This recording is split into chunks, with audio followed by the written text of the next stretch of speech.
Agradecemos la presencia de todos ustedes aquí y vamos a dar inicio a una de nuestras charlas en el ciclo de conferencias de la Maestría en Informática. En esta oportunidad nos acompaña como conferencista uno de nuestros profesores, el ingeniero Juan Carlos Marino, con una charla muy interesante acerca de IA sin filtros, limitaciones, riesgos y desafíos de la inteligencia artificial actual. Juan Carlos, muchísimas gracias por acompañarnos en este ciclo de conferencias. Gracias por tu participación y pues gracias porque debido a la gran experiencia que tienes, creo que como les decía, yo creo que la oportunidad que tenemos en este momento con Juan Carlos y su experiencia alrededor de inteligencia artificial y muchos de los temas que él maneja sobre tecnología, Internet de las cosas, soluciones aplicando tecnología, son muy valiosas para el desarrollo de las actividades de la maestría y pues de esta charla en particular. Digamos que simplemente como para dar una introducción, la maestría en informática es una maestría del orden técnico que busca resolver problemas reales con tecnología. Y para eso hemos definido énfasis y trabajo alrededor de el área de tecnología aplicada a las organizaciones y a la sociedad en general. Tenemos tres énfasis en este momento: computación para análisis de datos, ingeniería de software y ciberseguridad. Y dentro de poco contaremos con un énfasis adicional en inteligencia artificial. No quiere decir esto que no estemos utilizando inteligencia artificial en nuestros énfasis o en la maestría sin énfasis, que es otra opción por la cual pueden optar los estudiantes. Simplemente hemos utilizado la inteligencia artificial alrededor de las áreas de profundización de la maestría, pero ahora vamos a tener un nuevo pilar alrededor de inteligencia artificial desde el área técnica. Entonces, dentro de poco esperamos ofrecer ese énfasis a la comunidad. Bueno, yo creo que es importante que pues ya Juan Carlos pueda empezar a desarrollar el tema que, como les digo, hace parte del ciclo de conferencias que hacemos como parte de las actividades del programa de maestría y que pues los invitamos a disfrutarla y aprovecharla. La mecánica de la presentación o de la charla, Juan Carlos estará desarrollando los temas y a través del chat ustedes pueden dejar sus preguntas. Al final de la charla de Juan Carlos, revisaremos el chat, las preguntas que hay en el chat para darle respuesta a cada una de ellas. Entonces, Juan Carlos, por favor, todos tuyos. Bueno, buenas noches a todos. Como Claudia comentó, pues yo soy ingeniero de sistemas y trabajo pues acá, colaboro con la universidad en la maestría de informática. Soy profesor del área de IoT y Big Data y también manejo el tema de inteligencia artificial. Y pues para hoy he preparado una charla donde vamos a hablar de lo que es la inteligencia artificial, pero de un punto de vista que poco se habla y poco se conoce, poco se trata y tiene que ver con ese lado oscuro que tiene, pues ese lado que todavía falta por definir, ese lado que todavía no se ha terminado como de inventar y que implica una gran cantidad de riesgos y de problemas potenciales y que nos pueden afectar en el uso de este tipo de herramientas, de este tipo de tecnologías, puesto que mucha gente se confía demasiado pues, en los resultados de la inteligencia artificial como tal y hay que tener pues, cuidado con la forma como se recibe esa información y con la forma como se evalúa esa información.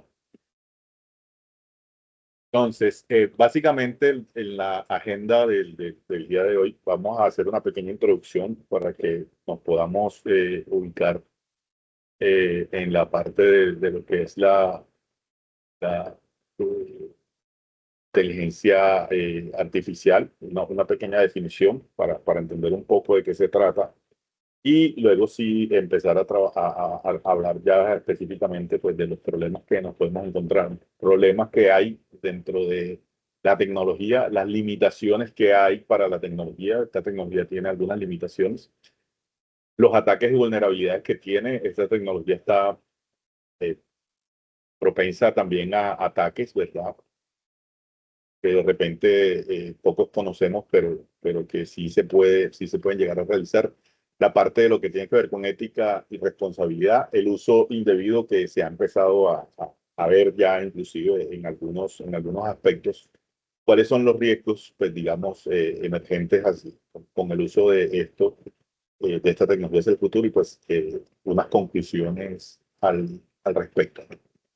Entonces, ¿qué es básicamente la inteligencia artificial? Entonces, lo que nosotros conocemos como inteligencia artificial y lo que vemos como inteligencia artificial en realidad es una serie de datos que tomamos, ¿verdad? Y que tenemos. En este caso estoy poniendo aquí un ejemplo de una serie de datos, digamos, empíricos capturados, ¿verdad? En donde yo tengo un dato de entrada y un dato de salida. Pues, lo hago de esa manera que es bastante simple, con un solo dato, con una sola variable de entrada, que pues digamos es la parte más sencilla, pero tengamos en cuenta que modelos de inteligencia artificial, digamos ya productivos y que están en línea, tienen muchísimos millones de datos de entrada, ¿no? Sí. Hablamos que, por ejemplo, ChatGPT tiene como unos 150 billones de datos de entrada, eh, lo cual muestra pues la complejidad de este tipo de soluciones y por qué eventualmente el utilizar toda esa cantidad de datos eventualmente nos puede llevar a situaciones o puede generar resultados que no son dentro de los esperados. Entonces, si yo tengo un dato de entrada y tengo un dato de salida, yo puedo mapear esos datos, ¿verdad?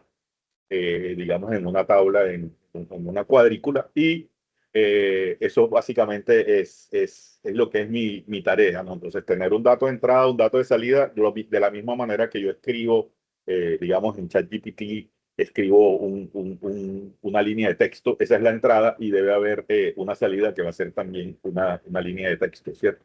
Entonces, esos datos son la experiencia. Esa es una de las cosas bien importantes que hay que tener en cuenta con la inteligencia artificial y es que nosotros, todo está basado en una experiencia. Hay unos datos previos, ¿no? Eso genera uno de los grandes problemas que tiene y es que está basado en datos históricos o datos ya preexistentes. Entonces aquí podemos poner en este punto de los datos que estaban allí, un punto uno que es 439, un punto 2 que es 846, y yo puedo generar una línea entre esos dos puntos. Cuando yo genero una línea entre esos dos puntos, yo puedo empezar a hacer preguntas a ese modelo que yo acabo de crear allí con cosas que no había generado, con cosas que yo no había puesto, que no le había dicho. Nada más le di dos cosas, le di, digamos, dos preguntas y dos respuestas. Ahora yo le puedo preguntar otra cosa y él me va a responder apropiadamente, en teoría. Si yo le digo, por ejemplo, en qué punto me va a quedar el 6 que es el que está en verde allí, él me va a decir que es 42.5 porque está suponiendo que es una línea y ese es el objetivo, ¿no? Y ese es lo que se llama el rendimiento. El rendimiento de un sistema de inteligencia artificial está basado básicamente en si realmente la respuesta es la que el sistema está diciendo o el modelo de inteligencia artificial está diciendo. En este caso, dado pues los datos que estamos suponiendo, podemos decir eventualmente que sí que sí está resolviendo y que sí está respondiendo adecuadamente. Sin embargo, es posible que en este modelo nosotros en verdad no tengamos esa situación en donde sea una línea, sino que sea una curva y en cuyo caso este modelo, que como tenía nada más dos datos de entrada, la única manera que puede colocar, digamos, unir esos dos puntos es a través de una línea, podría dar una respuesta equivocada. Entonces, otra de las características que implica eh, cómo, qué tan bueno es un sistema de inteligencia artificial es precisamente la cantidad de datos que tienes. Mientras más datos tienes, más exacto y mejor son las respuestas, ¿no? Si solamente tenemos esos datos y en verdad hubiera sido una curva, pues obviamente la respuesta no es la adecuada. Hubiéramos necesitado muchos más datos para que el modelo se hubiera adaptado a esa curva. Ahora todo esto tiene un costo asociado que también lo vamos a ver más adelante, ¿no? Entonces, básicamente lo que estamos haciendo aquí, o los datos que yo puse, fue una conversión de grados centígrados a Fahrenheit que sí es lineal y que por eso en realidad sí nos da 42.5. Entonces, ¿qué es la parte de inteligencia artificial? Es básicamente basado en una experiencia que, vuelvo y repito, está basado en unos datos que son de entradas y salidas, como los acabo de mostrar aquí. Entonces, con respecto a una tarea que es efectivamente esos datos y esa tarea, porque solamente está asociado a esa tarea, ¿cuál es la tarea? Convertir de grados centígrados a Fahrenheit. Entonces hay un entrenamiento que es identificar una forma de relacionar esos datos. ¿Para qué? Para que posteriormente él me pueda dar respuestas adicionales, ¿no? Entonces, aquí es otra cosa importante que hay que tener en cuenta, y es que los datos obviamente dependen de la tarea que nosotros queremos identificar, y y en la que nosotros nos queremos enfocar. Entonces, cuando ya tenemos esos datos, esa experiencia y tenemos ese entrenamiento, se pueden realizar nuevas tareas que nos van a generar nuevos datos, como el que les acabo de decir, que es el de 6, digamos, que no está inclusive, si miran la tabla original, era de 4 saltaba a 8, no estaba el número 6, y es 42.5. Bueno, entonces, ¿cuál es el rendimiento óptimo? O deberíamos, o esto que nos estamos enfocando en un rendimiento óptimo. El rendimiento óptimo al que nos estamos enfocando es tener un error mínimo, ¿no? Poder hacer que ese error sea cero, que digamos, ese es el caso ideal, pero que en la vida real nunca se llega a hacer. Y ese error mínimo nos va a acercar la respuesta a a lo más, a que sea lo más exactamente, o que sea lo más exacta posible. ¿Para qué? Entonces hay dos tipos generales digamos, de uso de estos modelos. Una cosa es identificar. Entonces yo tengo, siguiendo con el caso simple de que tengo dos puntos y que me genera una línea, yo puedo identificar si otro punto pertenece a la línea. ¿Y qué quiere decir? Que con eso yo puedo estar clasificando, ¿verdad? Entonces yo puedo tener, ya generalizando con más datos de entrada, yo puedo tener un sistema entrenado para identificar perros, con fotos de perros, por ejemplo. Y entonces ya yo puedo clasificar y ponerle otra foto de otro perro y una foto de un gato. Y entonces él me va a poder decir, esto sí es un perro y esto es un gato, ¿no? Entonces, si tenemos dos puntos acá, por ejemplo, un punto 4 con estos datos y un punto 5 con estos datos, entonces el sistema o el modelo va a poder decir, hace una extrapolación, valida y dice que el punto 4 sí pertenece. Entonces está clasificándolo como dentro de ese conjunto de datos, y el punto 5 no pertenece y lo está clasificando fuera de ese conjunto de datos. Y de esa manera, extrapolando, como les digo, a una cantidad superior de variables, yo puedo identificar y lograr que los modelos me sirvan para clasificar cualquier cosa. Y lo otro es responder preguntas. Responder preguntas están asociadas a la tarea que estamos trabajando. En este caso, esta es una tarea que está basada en esa experiencia. Entonces, es esencialmente decirle, bueno, si tengo estos datos, con estos datos de entrada, ¿qué me respondes tú ahora que yo tengo este dato de entrada? Y entonces, en ese punto, él va a hacer también, digamos, el cálculo y me va a decir cuál es el valor que corresponde.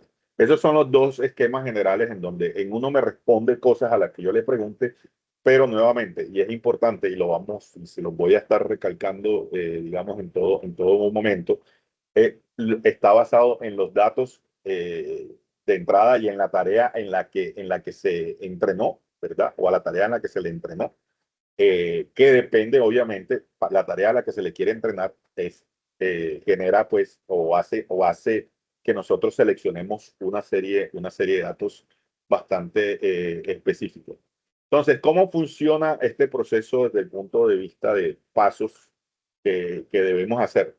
El primer paso, obviamente, es la recolección de esos datos, ¿verdad? Bueno, yo quiero trabajar en esto, entonces yo recojo esos datos, son datos empíricos, son datos históricos, son datos que puedo generar en el momento.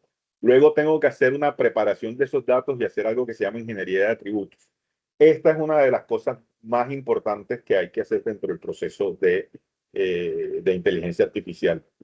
todavía ni siquiera hemos pasado datos, todavía ni siquiera estamos con un modelo de inteligencia artificial como tal, pero los datos son el insumo principal. Si nosotros no tenemos unos datos correctos, entonces las respuestas que nos va a dar el modelo van a ser incorrectas.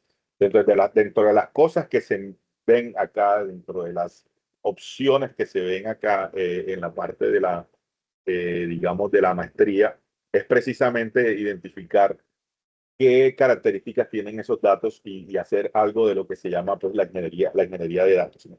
Que nos permite verificar y revisar todo eso.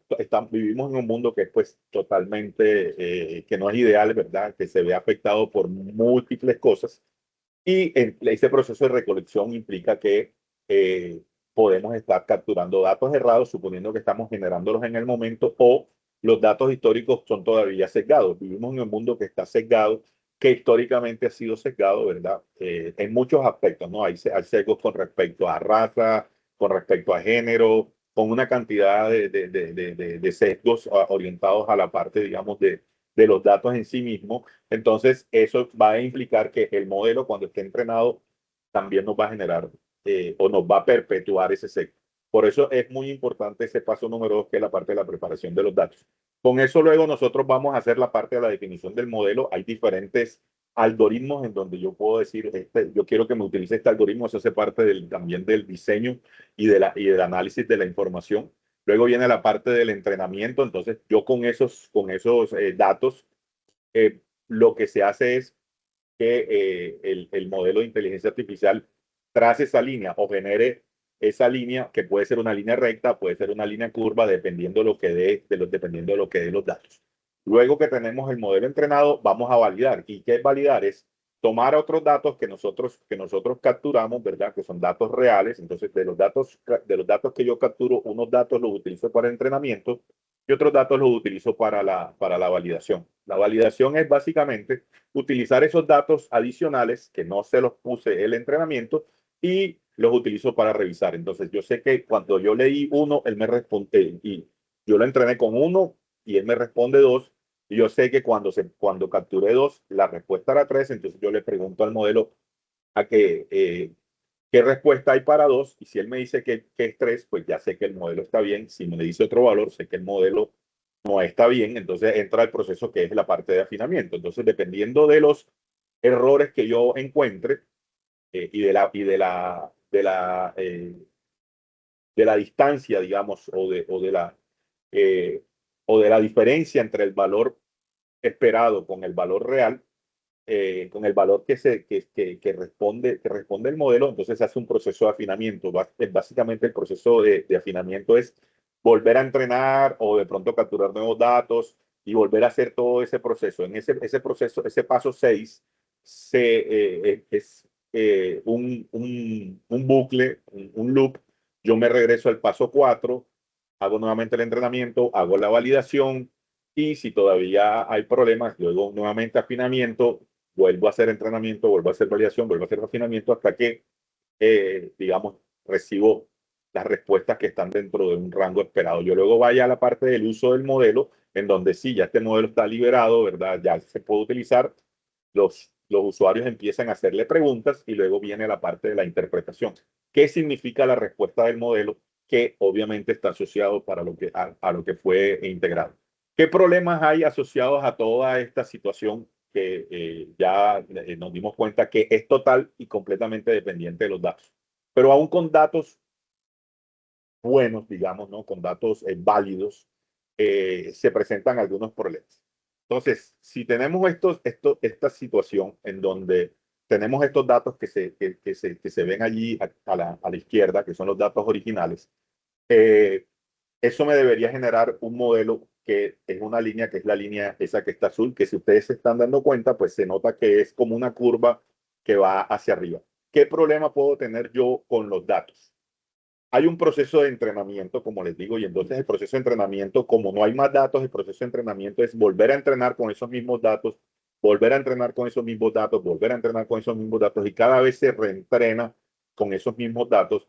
¿Y qué puede llegar a pasar? Puede llegar a pasar algo que se llama un sobreajuste, y si no entreno con suficientes datos a algo que puede llegar a pasar, algo que sea un subajuste. ¿Qué significa un subajuste? Un subajuste significa que si yo nada más tomo, porque eso hace parte del análisis, si yo nada más tomo estos tres puntos que hacen parte de los 5 puntos que tengo aquí, que son, digamos, la realidad, si yo nada más tomo estos 3 datos, si se pueden dar cuenta, entonces cuando yo trace una línea, pues la línea va a ser recta y va a ser una línea completamente diferente a la curva que debería ser. Entonces, ¿qué nos está pasando aquí? Como tenemos pocos datos, él en verdad no tiene suficiente información para dar respuestas reales, ¿no? O respuestas ajustadas. Luego, luego tenemos el caso siguiente, que es el caso, digamos, estamos pecando por defecto, digamos, o por no tener suficiente información. Y además de esto, podemos pecar por sobreentrenar el modelo. ¿Qué significa sobreentrenar el modelo? Empezar a ajustarlo de tal manera que él empieza a acomodarse más y más y más a ese conjunto de datos específicos, y como lo estamos forzando a que digamos, se ajuste muchísimo a ese conjunto de datos, nos genera una curva que no tiene absolutamente nada que ver con este caso, ¿verdad? Si la comparamos con la curva normal o con la curva real que debería dar, nos va a tener ese problema. Nos va a generar respuestas que no tienen sentido. Un ejemplo de la vida real, por ejemplo, en el deporte, los equipos de fútbol que entrenan digamos, que entrenan a nivel del mar, por ejemplo, la selección Colombia que juega en Barranquilla, tiene que ir a jugar a La Paz, que son 4.000 metros, no está preparado para eso. ¿Por qué? Porque está entrenado y sobreentrenado a emplearse, digamos, y a entrenar y a trabajar a nivel del mar. Lo mismo le pasa a la selección Bolivia, que está en La Paz y está a 4.000 metros. Cuando baja a jugar en otra altura mucho menor, pues no le va tan bien porque está sobreentrenada para trabajar a esa altura, ¿no? Otro ejemplo, yo como les acabo de decir, la parte de los perros, ¿no? Si yo todas las fotos que utilizo para entrenar el modelo, eh, son fotos de perros blancos, y las fotos son tomadas de noche donde hay digamos, hay luz insuficiente. Cuando yo le pongo una foto de un perro negro, digamos, en pleno mediodía, que tiene toda la luz del sol disponible, él seguramente no me va a identificar eso como un perro, ¿no? ¿Por qué? Porque en realidad él lo que aprendió, según todos los datos que le dimos, él lo que aprendió es que todos los perros son blancos y se ven oscuros. En realidad eso es lo que sucede, ¿no? Porque él en realidad no tiene otro contexto, y esos son todos los datos que él está recibiendo.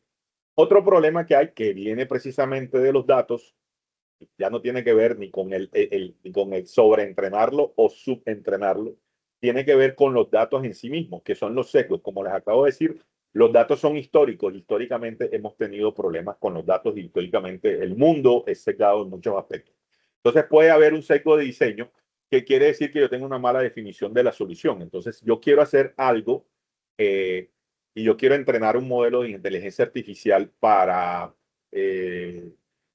proyectar mis ventas, o para predecir mis ventas, pero en general no tomo una decisión adecuada acerca de cuáles son los datos que voy a necesitar para eso, o estoy tomando datos que no son adecuados para eso, ¿no?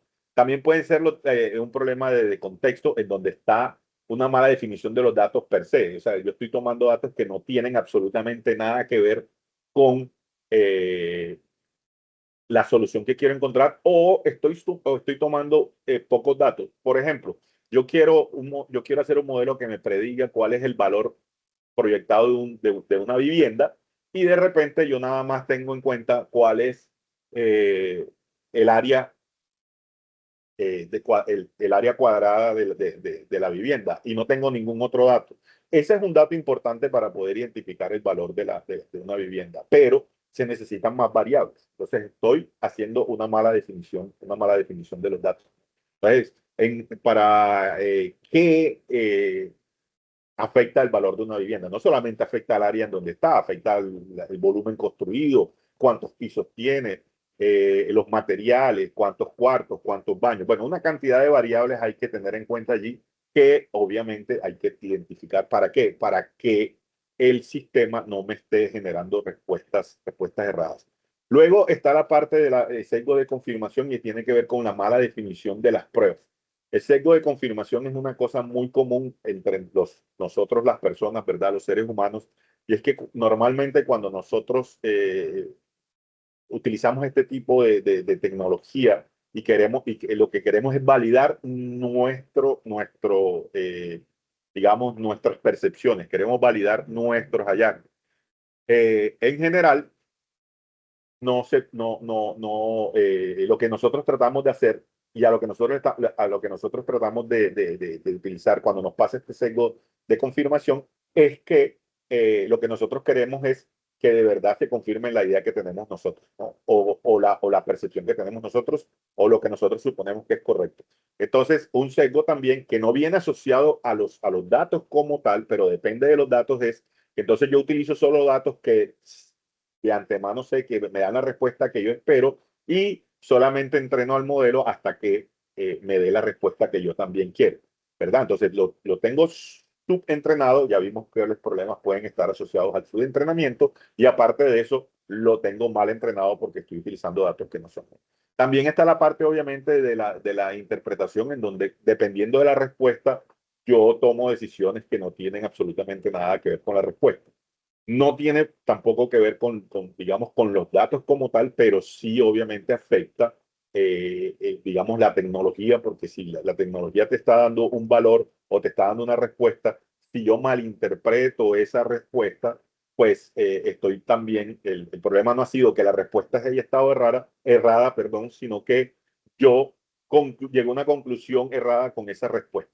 También está la parte de la retroalimentación. ¿Qué sucede? Que hay unos modelos en donde los modelos se retroalimentan. Retroalimentación quiere decir que esas respuestas se vuelven otra vez a incluir dentro del modelo para que se sirva de entrenamiento, ¿no?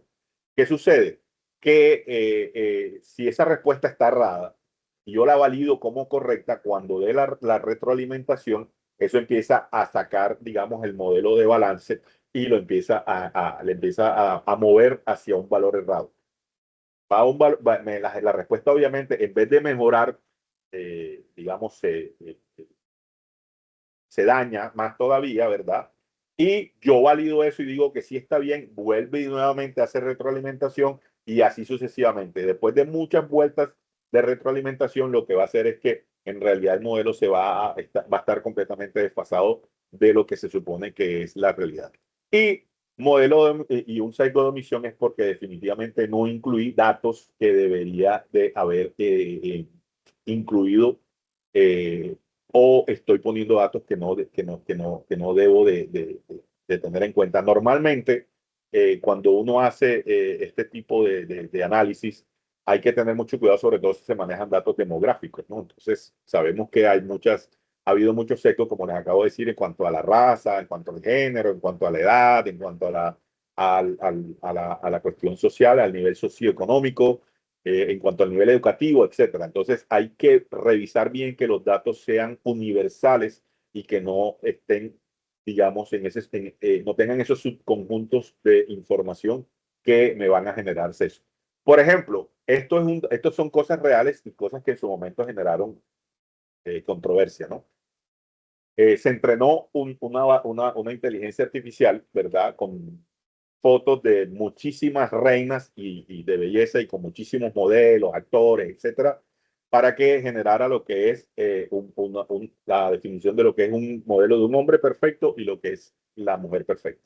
Si se pueden dar cuenta, está bastante sesgado eso. La mujer perfecta, según el modelo de inteligencia artificial, es una mujer rubia, eh, trigueña, ¿verdad? O clara, ¿verdad? Delgada, tiene ojos claros. Entonces, todo eso generó toda una controversia precisamente acerca de los sesgos. Lo mismo sucede con la foto o la generación de lo que es el hombre perfecto, ¿no? También es una persona que está en muy buena forma física, ¿verdad? Alto, acuerpado, cabello corto y todo ese tipo de cosas hacen en este punto, el sesgo ya se pues, genera ya lo que son los estereotipos, ¿no? Entonces, en su momento se hizo este experimento, en su momento generó muchísima controversia precisamente por eso.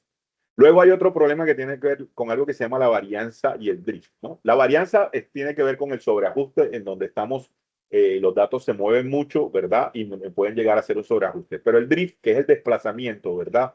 El drift tiene que ver que como los datos son históricos, eventualmente la situación puede cambiar. Hace 200 años el mundo era diferente, hace 100 años el mundo era diferente, hace 50 años el mundo era diferente. Nosotros tenemos datos históricos y una digamos, como de las premisas de inteligencia artificial es mientras más datos tengas, mejor. Pero entonces aquí hay que empezar a sopesar y esa es una de las, digamos, como de las actividades más importantes que hace precisamente el ingeniero de datos. Tienes que sopesar hasta qué punto más datos es mejor, hasta qué punto más entrenamiento es mejor para no hacer sobreajuste, ¿no? Entonces tenemos unos datos históricos, es posible que esos datos con los que yo entrené, inclusive que en su momento mi sistema de inteligencia artificial estaba funcionando perfectamente, ya cambiaron. ¿Por qué? Porque resulta que ya el mundo evolucionó y ya cambió su forma de hacer las cosas, ¿verdad? Entonces, ¿qué quiere decir el drift? Es una disminución de la capacidad debido a cambios del entorno. Por ejemplo, predecir los precios de las acciones. Si yo utilizo datos de un modelo, cuando el mercado está en condiciones normales y lo entreno, es muy posible que ese modelo dé predicciones precisas, ¿no? Y se está utilizando mucha inteligencia artificial con respecto a esta parte de modelado de acciones y predicción de precios de acciones. Pero si el mercado se pone volátil, por ejemplo, ahora que hay ambientes de guerra, que se va a desatar una guerra, que si hay un terremoto, que si hay una catástrofe, etcétera, el mercado se pone volátil o alguna noticia de algún gobierno impacta la economía, el mercado se pone volátil, obviamente todo lo que son las condiciones normales del mercado estallan y se ponen condiciones completamente anormales. Entonces, ¿qué va a pasar con ese modelo? Va a generar predicciones imprecisas. ¿Por qué? Porque fue entrenado en un ambiente de normalidad en donde todo el mundo estaba calmado y aquí estamos en otro tipo de ambiente. También uno de los grandes problemas, y esta es una de las cosas a las que hay que prestarle mucha atención, es la parte de las alucinaciones. Las alucinaciones, perdón, es cuando el modelo de inteligencia artificial genera información que no es precisa o que no es relevante. Por ejemplo, un caso muy sonado fue de un profesor de derecho que fue acusado falsamente por un sistema de inteligencia artificial de abuso sexual. Había un periodista que estaba buscando y buscó en un sistema de inteligencia artificial, le pidió que le diera cuáles eran los 10 casos de abuso sexual más sonados digamos, ¿no? Y, y sacó a este profesor y él lo puso en el periódico, ¿no? En su periódico, etcétera, ¿no? ¿Qué sucedió aquí realmente? El modelo de inteligencia artificial justificó esa denuncia diciendo que había pasado ese caso de abuso sexual en un inexistente artículo del Washington Post. Le pidieron que referenciara y él hizo una referencia. El modelo de inteligencia artificial hizo una referencia. La fecha tal, en el Washington Post salió este artículo y en verdad nunca sucedió, nunca salió ese artículo.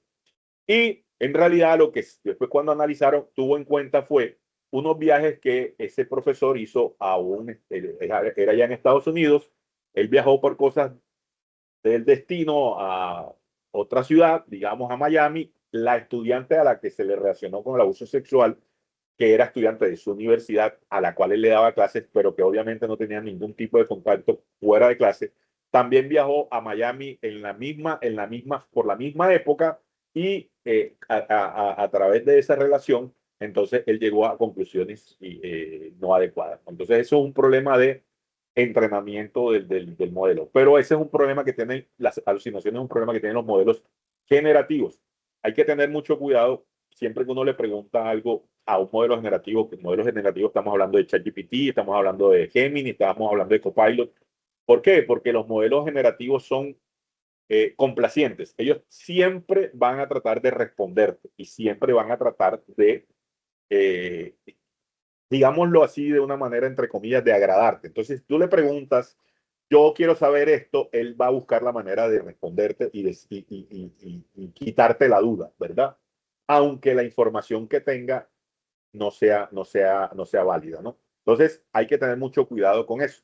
Entonces, ahí viene la pregunta esa, ¿hasta dónde es bueno que los modelos empiecen como a generar y a extrapolar información? Porque, bueno, yo que los dos estaban en la misma, por la misma fecha, en la misma ciudad, y bueno, fue bastante, digamos, como se dice, hiló bastante fino, pero eso es lo que hacen los modelos y lo que hace tan interesante los modelos y por los cuales los modelos sacan, asombran, porque hacen ese tipo de correlaciones que uno no entiende o que no espera o que no las ve, y con eso ellos generan, entre comillas, conocimiento, ¿no? Ahora bien, el problema de las alucinaciones es quién se hace responsable de eso.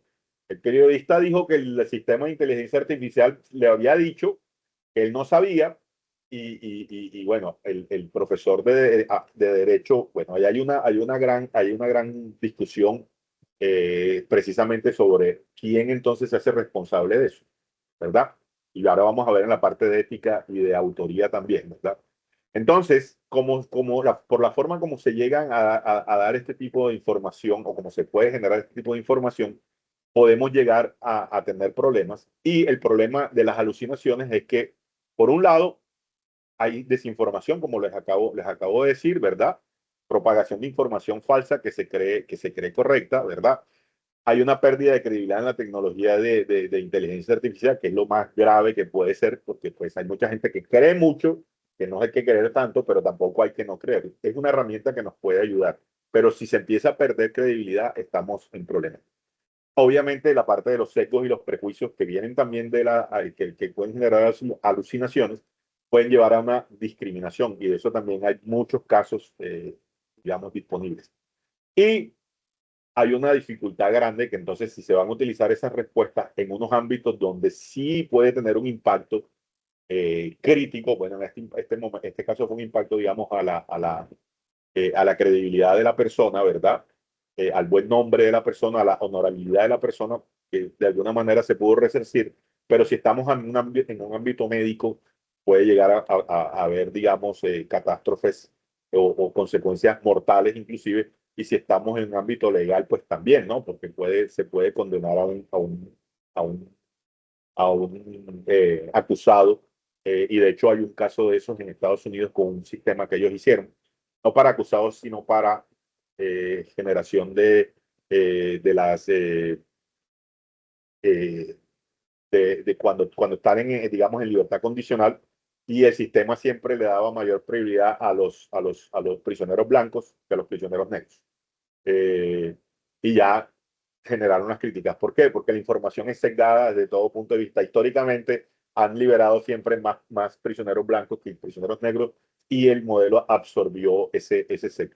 ¿Qué tipo de errores? Hay errores que han sido, digamos, como emblemáticos, ¿verdad? Este es un error muy emblemático, lo puse aquí. Ahí lo que ustedes pueden ver es que hay una pistola, ¿verdad? O está la imagen de una pistola. Ese es un chat que, ante una conversación que estaba teniendo automáticamente, es un chatbot, ¿verdad? En el que tú estás interactuando, una persona estuvo y le dijo que no estaba de acuerdo con su respuesta. Chatbot le contestó con una pistola, ¿no? Que es algo muy agresivo, ¿cierto? Este es también algo muy emblemático que pasó hace muchos años. No, lo pongo siempre para que se vea que, digamos, cómo está la parte de los sesgos, ¿no? Alguien estaba utilizando un sistema de inteligencia artificial y le pidió que sacara fotos de gorilas, y ya vieron, digamos, los resultados, ¿no? Obviamente eso generó muchísimas críticas acerca de el entrenamiento de los sistemas de inteligencia artificial. Puro sesgo es lo que hay aquí, ¿no? Otra parte, por ejemplo, errores de inteligencia artificial también emblemáticos. Cuidado con lo que le pides. Por ejemplo, en San Diego, una televisión, ¿verdad? Digamos, en la televisión se reportó que una niña, cuando salió un aviso, digamos, ¿no? En la televisión de una muñeca, la niña le dijo a Alexa que quería esa muñeca, y Alexa llegó y la compró. ¿verdad? Entonces, ¿hasta qué punto es válido de que se tenga como acceso abierto a la tecnología, ¿no? Alexa, que es, digamos, el IA de Amazon, se puede entrenar a que solamente conteste a mi voz, o sea, solo a mi tono de voz y a mi voz, y nadie más nadie más lo puede usar. Pero normalmente en una casa está abierto, ¿no? Yo tengo Alexa y está abierto totalmente. Eh, y cualquier persona que llegue puede decir la palabra y eso, ¿no? Entonces se va a activar errores de inteligencia artificial. Fue un modelo que también se tuvo que bajar, ¿verdad? Que supuestamente se diseñó para, digamos, a entretener a las personas, ¿verdad? Con conversaciones. Cuando llegó a las 24 horas, ¿verdad? De llegar, estaba montado sobre Twitter, tenía 50.000 seguidores y produjo casi 100.000 tweets. ¿Y por qué lo tuvieron que cerrar? Porque llegó y hizo un comentario como esto, ¿no? Hitler tenía razón, odio a los judíos, sesgo total. Y luego sacó este comentario, ¿no? Odio a los feministas, ¿no? A las feministas, perdón. Y bueno, ahí no dice solamente odio a las feministas, dice algo todavía peor, digamos, que obviamente no voy a decir aquí, pero es el problema, digamos, de lo que hay con sistemas que están muy mal entrenados, ¿no? Entonces, no solamente, entonces miren la situación, no solamente está la parte de los datos, también está la parte del entrenamiento y también está la parte de la verificación. Entonces, todas estas cosas han sido problemas que se han sumado y que en algún momento generan, digamos, información, o sea, se llega a resultados errados. En algún punto se rompió esa secuencia, ¿verdad? Y se llegó a ese tipo de resultados. ¿Qué limitaciones tenemos? Por ejemplo, la inteligencia artificial es monotarea. ¿Monotarea qué quiere decir? Monotarea quiere decir que solamente se puede dedicar a una sola cosa, ¿verdad? Nosotros podemos utilizar nuestra inteligencia para múltiples cosas, las aplicamos en múltiples cosas. Podemos resolver problemas matemáticos, podemos componer música, podemos ubicarnos en el espacio, podemos empatizar con otros, pero la IA más potente en este momento solo puede enfocarse en un área de conocimiento.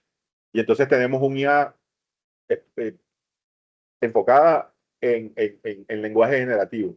Pero, por ejemplo, los modelos de lenguaje generativo no son buenos haciendo cálculos, no te van a resolver un problema matemático.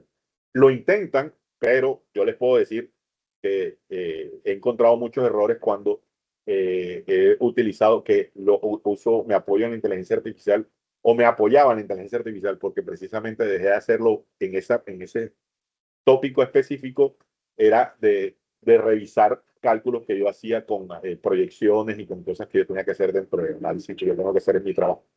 Entonces, ¿qué sucede? Que me daba cuenta que él hacía cálculos matemáticos errados. La nueva versión por ejemplo, de ChatGPT hace cálculos mejorados, pero igual llega a tener errores, ¿no? Y tampoco pueden aprender nuevas tareas, ¿no? Entonces, si al modelo de inteligencia artificial lo entrenas para que haga ahora matemáticas, él se olvida de lo anterior, ¿verdad? Porque ese entrenamiento va desplazando, ¿verdad? Digamos, el entrenamiento anterior. Entonces, los sistemas de inteligencia artificial están muy específicos, ¿no? Tenemos un sistema de inteligencia artificial para la parte del lenguaje, tenemos inteligencia artificial para la parte de la generación de imágenes, tenemos sistemas de inteligencia, y son muy buenos. Tenemos inteligencia artificial para generación de música, también son muy buenos, pero el de música no le puedes hacer preguntas como le haces a uno de generación de lenguaje. Al de imágenes no le puedes decir que te haga una canción. Al de lenguaje no le puedes decir que te haga una foto, ¿verdad? Entonces, son todavía monotareas. Carecen de sentido común, ¿verdad? Entonces, a veces responden bien, en teoría, pero son respuestas sintácticas que están bien desde el punto de vista de la construcción de la oración o de la sentencia. En este punto, por ejemplo, se le preguntó a un sistema de inteligencia artificial si era una persona de estos generativos y dice que dijo una cosa que sí es una persona porque cree que es una persona, porque tiene sentimientos, que no tiene sentimientos, ¿verdad? Emociones, pensamientos, opiniones, etcétera, etcétera. Entonces, según él, él mismo se autodefine o autopercibe como una persona, lo cual, de acuerdo con la misma definición que él dio, no tiene mucho sentido. Cuando se le preguntó entonces si eres una persona, cuál es tu número de identificación, ¿verdad? De tu de ciudadano, digamos, ¿no? Entonces él dijo que no tenía, ¿verdad? Y luego cuando se le preguntó nuevamente, él dijo que era que no tenía porque nunca había votado, ¿verdad? Eh, y que sus padres, obviamente no tiene padres, no se habían preocupado por proporcionárselo. Entonces empieza a generar, son respuestas sintácticamente válidas, ¿no? Sí, mis papás no me lo proporcionaron, sí, pero no tiene ningún sentido, ¿verdad? Le preguntaron qué estudiaba y dijo que estudiaba en la Universidad Central de Venezuela, perdón, la carrera de Ingeniería de Sistemas, y esa carrera no existe en esa universidad, existe licenciatura en computación, una de las alucinaciones, ¿verdad?, que tiene. Cuando le preguntaron qué sabía, entonces dijo que sabía de economía, perdón, en finanzas, y que le podían hacer preguntas de economía, y si no las podía responder, él le podía dar a sus profesores, ya que había estudiado, ¿no? Entonces le preguntaron por los profesores, y él inventó tres nombres e inventó tres números. Otra alucinación. Entonces, es lo que les quiero, lo que quiero que también les quede claro. En esos sistemas de inteligencia artificial, ellos son, vuelvo a decirles, muy complacientes y siempre tratan de responderle bien al usuario, incluso inventando información. Ellos no se están dando cuenta que están inventando información. Entonces, hay que tener mucho cuidado cuando se está viendo la parte de validación de esas respuestas. La parte del consumo, la inteligencia artificial tiene un problema con respecto a toda esta cuestión en la que estamos de medio ambiente y el calentamiento global y el uso energético, etcétera, ¿no? En la parte, por ejemplo, de disipación de calor, la inteligencia artificial necesita millones, literal, millones de computadoras trabajando digamos, en conjunto, ¿verdad? Coordinadamente, y utiliza las aguas como para llenar 2.500 piscinas olímpicas, por ejemplo, ¿verdad? Estoy hablando el caso específico de ChatGPT. Y de 5 a 10 preguntas consumen aproximadamente 1 litro de agua. Entonces, imagínense todas las preguntas que recibe él diariamente, ¿verdad? Y cuánta agua están consumiendo realmente en este punto ChatGPT. A nivel de costos de hardware, por ejemplo, cuesta $100,000 el día mantener toda esa infraestructura. Estamos hablando también no solamente de disipación de calor, que es una cosa que consume, pero también estamos hablando de energía eléctrica, ¿no? Y eso da $3 millones al mes, por ejemplo, ¿no? Entonces, es para que lo tengamos en cuenta. Ahora bien, con respecto a los ataques y vulnerabilidades, que es algo que no tenemos muy presente, sí están propensos a ataques. Hay unos ataques que se llaman ataques de envenenamiento, ¿no? Los ataques de envenenamiento es lo que yo les acabé de explicar ahorita, que era un ataque de retroalimentación, o era cuando estaban haciendo la retroalimentación. Cuando tú empiezas a decirle a la inteligencia artificial, cuando hay una retroalimentación, y quiere decir que le aprende de lo que te responde, porque esa es una forma que tienen los sistemas de aprender, ¿verdad? Entonces tú le dices, no sé, ¿cuánto es 3 por 4? Él te va a decir una respuesta completamente absurda y tú le dices, no, no es esa, esta es 12. Él aprende, 3 por 4 es 12 y se reglamenta. Ya sabe que 3 por 4 es 12. Pero si yo entonces le digo que 3 por 4 es 5, entonces ya estoy envenenando el sistema. ¿Por qué? Porque estoy dando una respuesta errada a una pregunta que, digamos, que yo sé que, digamos, la pregunta es válida, pero la respuesta es completamente errada, ¿no? De manera consciente estoy generando esa información. Ataques de evasión o exploratorio. Ahora vamos a verlo con unas cosas específicas. Cuando yo le meto gran cantidad de ruido, le empiezo a preguntar cosas que no tienen absolutamente nada que ver, ¿no? Entonces, con esos ataques, con el primer ataque, yo lo que voy a hacer es que voy a desplazar las respuestas y voy al final a romper la inteligencia artificial y la voy a, digamos, a destruir desde el punto de vista que no va a servir para nada porque no va a generar respuestas válidas. Con estos ataques de evasión exploratorio, yo entonces me puedo empezar a ver qué más o menos es lo que está diciendo o qué está o cómo está entrenada la inteligencia artificial. Si la inteligencia artificial está entrenada para multiplicar solamente, yo le puedo decir 3 más 5 y estoy metiendo ruido, y entonces él me va a decir 15, y entonces ya yo empiezo a ver, que este está entrenado para multiplicar. Y así sucesivamente yo puedo ver más o menos con qué datos fue entrenado, ¿no? Luego vienen los ataques de extracción, ¿verdad? Entonces yo puedo sacar los datos, o sea, puedo coger los datos de base, ¿verdad? Con los que fueron entrenados, me puedo robar los datos, ¿cierto? Y puedo generar mi propia inteligencia artificial, puedo entrenar mi propio modelo con otro tipo de respuestas, generar otro tipo de respuestas o los mismos tipos de respuestas. Por ejemplo, yo me puedo robar datos que se han utilizado para modelos financieros y lo que utilizan los bancos para hacer validaciones y yo puedo aquí entrenar, utilizar esos datos, entrenar en un modelo de inteligencia artificial y ver cómo puedo hacer para romper ese mismo modelo para poder hacer un fraude, por ejemplo. Y luego están los ataques de inversión en donde eh, estoy consiguiendo las respuestas y sobre las respuestas empiezo a conseguir o trato de conseguir datos, datos sensibles, ¿no? Un ataque de evasión en donde estoy generando gran cantidad de ruido y que genera mala información es casos como este. Por ejemplo, aquí yo estoy poniéndole una foto de una tortuga, ¿verdad? Él está entrenado para identificar cosas, ¿cierto? Para identificar fotografías y aquí si se dan cuenta, aquí él dice que es una tortuga, ¿verdad? Como máximo potencia, porque él genera, pues, digamos, diferentes respuestas. Él dice, bueno, esto es una tortuga, pero mire que yo le estoy tomando básicamente la misma foto, la misma tortuga, la puse por el otro lado, tiene más ruido en el sentido de tiene más sombra, el fondo es más blanco. ¿Y qué sucede? Aquí, bueno, de pronto no se ve porque precisamente la respuesta es blanca, pero aquí está diciendo que es un rifle. Nada que ver, ¿no? Y está generando una respuesta completamente errada también. Entonces, estoy generando errado. Dentro de esto también están este tipo de situaciones. Entonces, si yo le pongo esta foto él me va a decir obviamente que es un osito panda. Pero si de esa foto yo le hago esa foto y la pego digamos, con este template, digamos, ¿no? Entonces él me va a decir a esa misma foto, me va a decir que es un orangután. Un gibbon es un, se me fue la palabra en español, pero es un tipo de simio, ¿no? Eh, que es totalmente errado.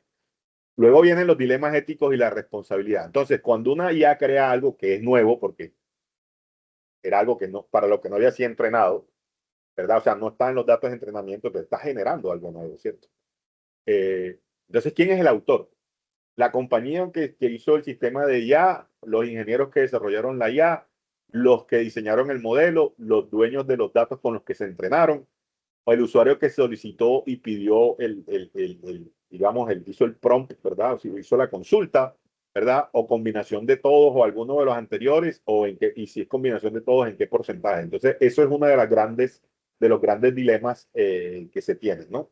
Más allá de que es algo hecho, digamos, por otra persona, ¿verdad? Entonces, entre comillas, digamos, algo hecho por otro autor y que muchos están utilizando y pasándolo como si fuera propio, ¿verdad? Entonces yo entro a inteligencia artificial, le pongo que me responda algo y cojo esa respuesta y la pongo como si fuera una respuesta mía, que definitivamente ese no es el enfoque, pero tampoco es que está claro realmente de quién es la respuesta o quién es el autor de esa respuesta. En la parte ética, ¿verdad? Entonces para nosotros es muy fácil tomar respuestas que se basan en situaciones morales, ¿verdad? Ahora bien, ahí está la cuestión de los vehículos autónomos, que esto fue una discusión que se tuvo y que se llegó ya a una conclusión, pero igual se la voy a poner acá, ¿verdad? Entonces, si un vehículo autónomo está andando y se atraviesa un peatón, ¿verdad? O se da cuenta que viene un accidente, se está cayendo un poste o hay un hueco en la vía, tiene que desviarse, pero entonces en su movimiento, ¿verdad? Va a afectar a un peatón. Entonces, ¿cuál vida debe proteger el vehículo autónomo? ¿La del conductor o debe primar la del conductor o debe primar la del que está afuera? Entonces, no hay una respuesta válida, ¿verdad? Porque las respuestas válidas objetivas quiere decir que sean únicas, porque la respuesta en realidad depende de las circunstancias, depende de quién esté, depende del escenario. Y hay muchísimos escenarios acá. Entonces, por ejemplo, si afuera hay una anciana y adentro está un joven, ¿cómo responderías? Uno podría pensar, el joven es más fuerte, entonces yo prefiero salvar a la anciana y que el joven se golpee, por ejemplo. O al revés, la anciana ya vivió, ya no, ya, y el joven tiene toda la vida por delante, entonces, digamos, eh, la anciana. Pero volvemos y entonces aquí se vuelven a regenerar escenarios. Escenarios, si fuera al revés, la anciana es conductora y el peatón es el que está afuera. Y si entonces ya no son, si no son varias personas, unas adentro y afuera, cómo es la suma de ecuaciones allí.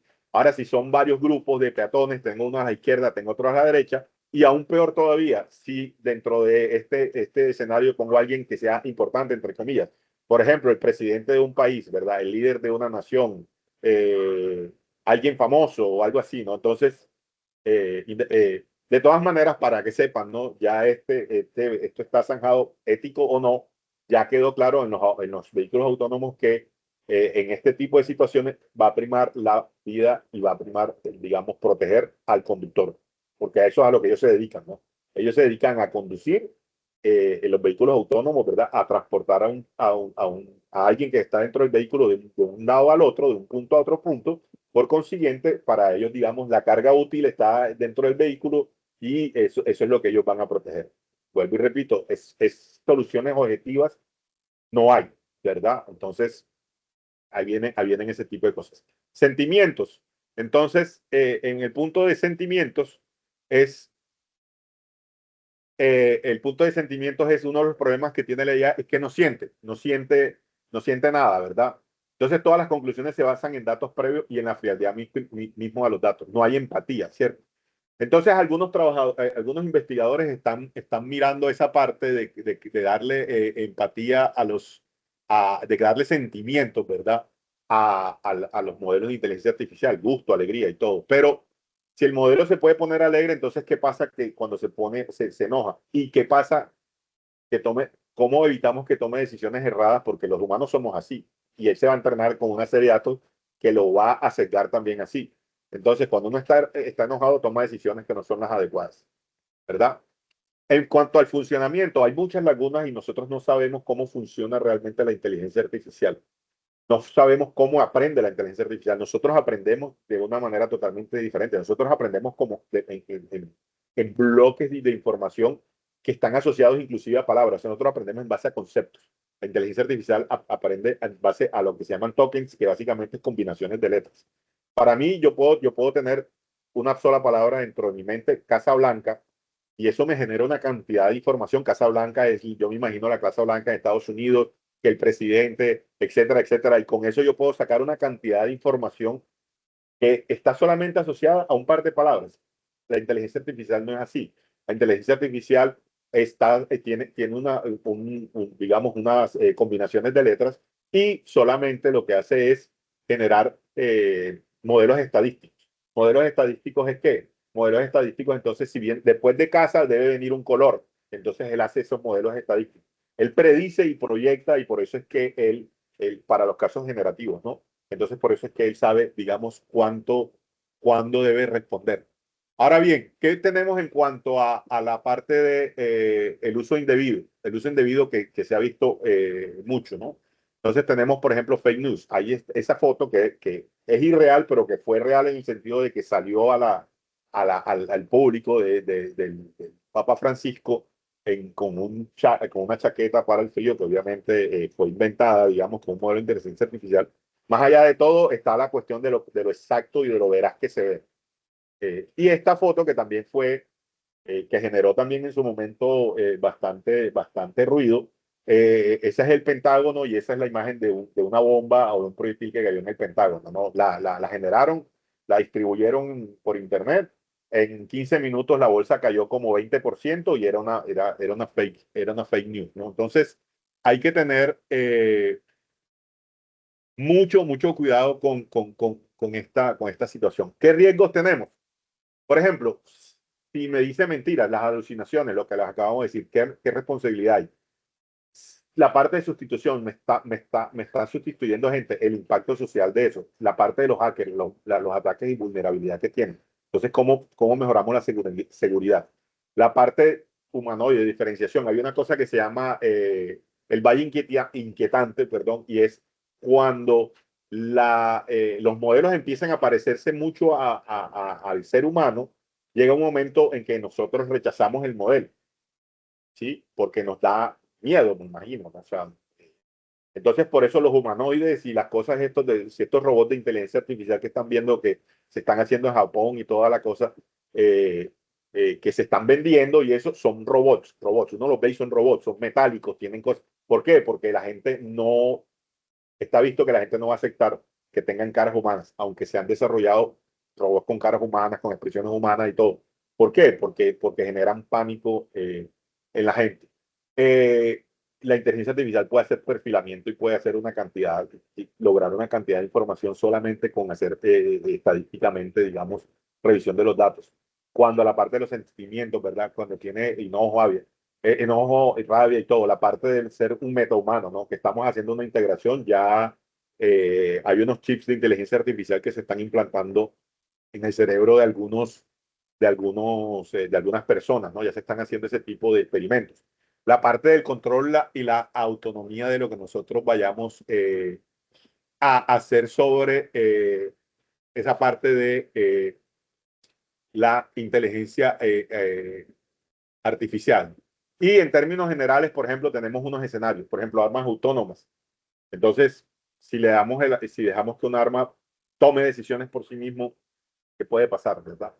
Manipulación de tendencias, algo como lo que se hizo, digamos, no en las elecciones anteriores en Estados Unidos, pero eso lo puede hacer una inteligencia artificial muchísimo más eficiente y muchísimo más rápido y con muchísimo mayor alcance que lo que se hizo en ese momento. Invasión de la privacidad, porque estamos capturando información de todo y estamos ahora mismo todos conectados, entonces digamos, no estamos dejando nada para nosotros mismos, ¿no? Divergencia de objetivos. Cuando el objetivo que se plantea la inteligencia artificial o a la conclusión a la que llega la inteligencia artificial por su entrenamiento es diferente al que nosotros tenemos como personas, como seres humanos, ¿qué va a pasar ahí, ¿no?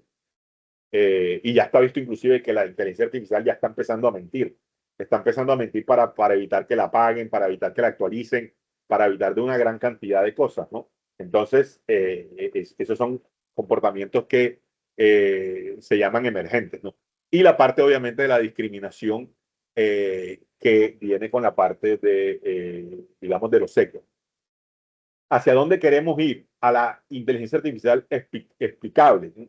¿Por qué? Porque ahora mismo, por ejemplo, uno habla con ChatGPT, le hace una pregunta y él te da una respuesta, pero tú no tienes ni idea de por qué dio la respuesta, ¿no?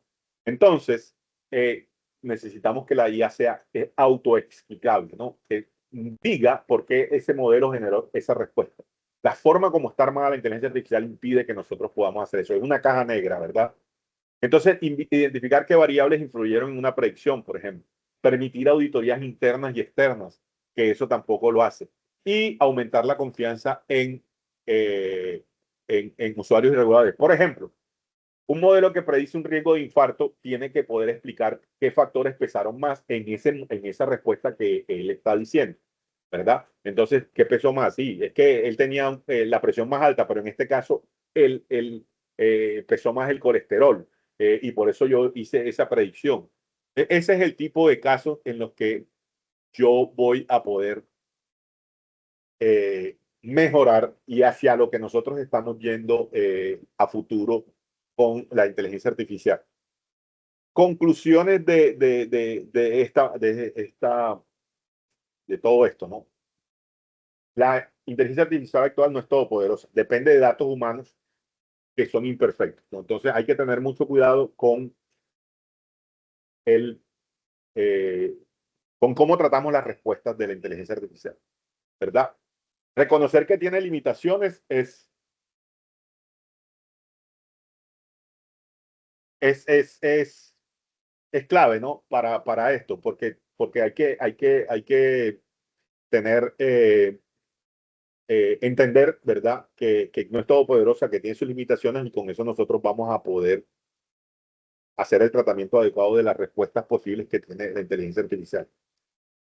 Eh, el futuro no está en más parámetros. ChatGPT 5 tiene como 300 trillones de parámetros y el 4 tenía 150 billones. En general no es más parámetros. Ya llegamos a un punto en que la cantidad de parámetros ya no nos están dando más. No nos está dando mejor inteligencia artificial o mayor inteligencia. Necesitamos tener ahora mejores datos y tener una mayor responsabilidad en el proceso de entrenamiento, ¿verdad?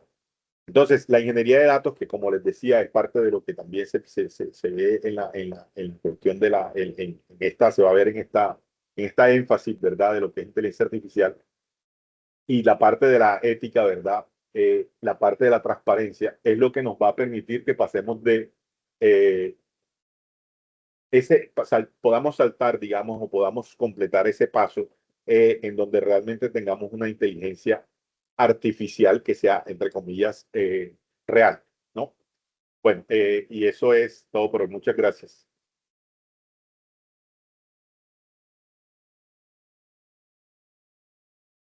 Juan Carlos, muchas gracias por tu conferencia, súper interesante el tema. Mucho de lo que nos has contado nos presenta retos, pero también nos presenta oportunidades en todas las áreas de la formación, del conocimiento. Y pues por supuesto desde el área de tecnologías de información también nos pone un montón de trabajo, ¿cierto?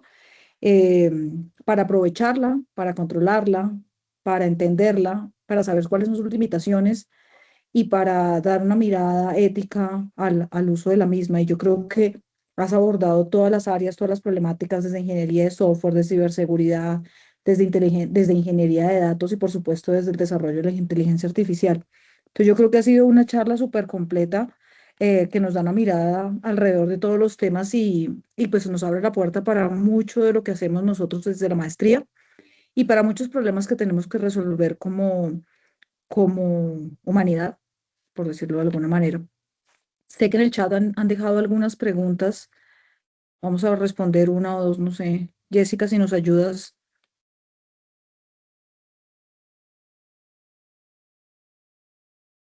Bueno, no estoy segura si Jessica está escuchándonos bien, pero No, una yo aquí, pregunta es disculpa, yo cómo aquí sí. Ah, funciona, sí. Ajá. ok, Sigue. cómo funciona el prompt engineering. Sí, bueno, el prompt engineering es básicamente poder diseñar solicitudes claras a la inteligencia artificial, ¿no? La inteligencia artificial es como un niño, ¿verdad? Entonces, creo que se han visto de repente en algunas, incluso ha salido en algunas películas y eso siempre me gusta hacer esa referencia de que hay ciertos actores o ciertos personajes que dicen, explícamelo como si se lo estuvieras preguntando a un niño de 5 años o dímelo como si se lo estuvieras diciendo a un niño de 5 años. Es básicamente eso. El prompt engineering está orientado a poder hacer unas solicitudes claras, concisas, para que las respuestas sean también claras y concisas, ¿no? Hay que tener en cuenta, por ejemplo, que en el caso de los sistemas de LLM, ¿verdad? Que son los modelos estos modelos generativos, ellos se basan en la información que está anteriormente dentro de la conversación que tenemos. Ellos repasan eso y se basan en eso porque ese es como un mini entrenamiento que ellos tienen. Entonces ellos se están enfocando en eso. Si yo le estoy hablando de peras y sigo hablando de peras y le sigo hablando de peras y luego le cambio la pregunta a manzanas, él se va a desubicar, ¿verdad? Y me va a dar de pronto una respuesta errada. Y cuando yo le quiera hacer una pregunta, le tengo que hacer una pregunta lo más detallada y concisa posible en cuanto a qué es lo que quiero y qué es lo que espero que él me responda. Ok, sí es como acotarles bien el problema, ¿no? Sí, exactamente. La solución siempre, lo decía hasta ¿no? Definir bien el problema es una buena parte, un buen porcentaje de la solución. Ok. Y la otra pregunta es, ¿cuáles profesiones aportan, perdón, para cuáles profesiones aporta la IA y cuáles no deben usarla?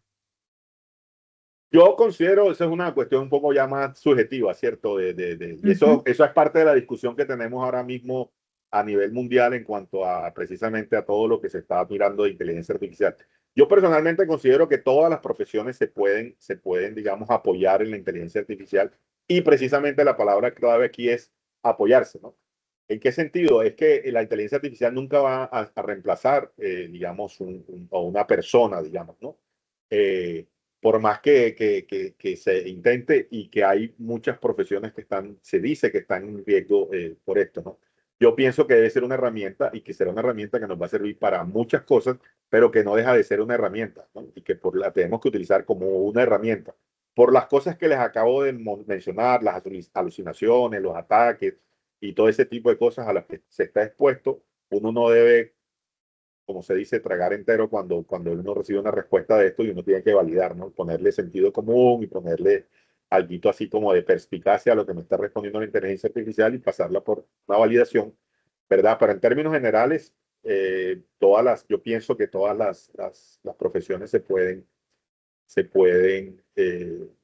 beneficiar Beneficiar. del uso de este tipo de tecnología, ¿no?